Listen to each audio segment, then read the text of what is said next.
Let's say you've got a father who doesn't want to really be involved in the life at all, really. He knows that if she carries through the pregnancy, he's going to have possibly some sort of child support obligation. And so what he wants to do is he wants to, in a sense, encourage her to go and find a way to get an abortion, because he knows that if it's a certain individual, if he has any kind of familiarity with her, he knows that she might be of such a state of mind, she may be in such a vulnerable position that she decides it's not worth everything he's going to put me through to carry this pregnancy forward. Ah, yes, the old women are frail and vulnerable and unable to think straight to make decisions about their life because hormones argument. Chris Pritt is yet another man in a position to make laws about something he'll never have to deal with himself. He's trying to justify a way out of the responsibility the person impregnating someone should have while removing the rights of the person who got pregnant. Chris claims he wants to remove reasons for people to seek abortions, but as long as people are having sex, people will need abortion care. This is Rebel HQ. I'm Sandee Lovas.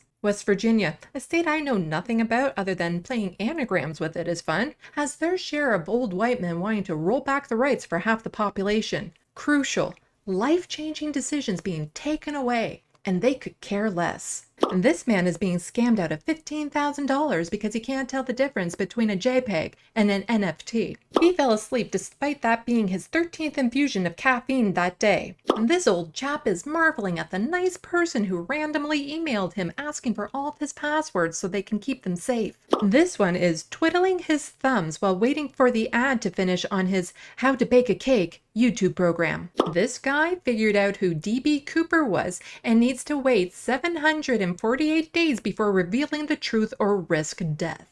There have always been people pressuring others to either have the child or have the abortion. Others who feel entitled to someone else's body or feels they know what's best for them because for some reason or another, the person who got pregnant is incapable of making decisions that will impact their future.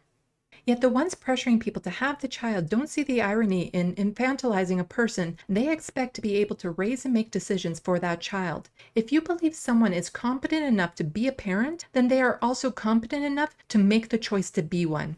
If Chris was really interested in preventing as many abortions as possible, then he would make birth control easily accessible to avoid unwanted pregnancies, ensure people have the resources and support they need to carry and raise a child, including parental leave, childcare, healthcare, proper nutrition, education, and livable incomes, find ways to prevent sexual violence and incest, make the adoption system safe and equitable, or if he feels it's so important, be willing to adopt all the children himself.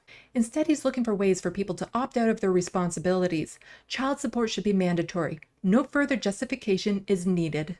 Yeah, it's interesting how it's the people who have the resources needed to raise children or pregnancy isn't a worry are the ones demanding others raise children that they will never personally be involved with or even know.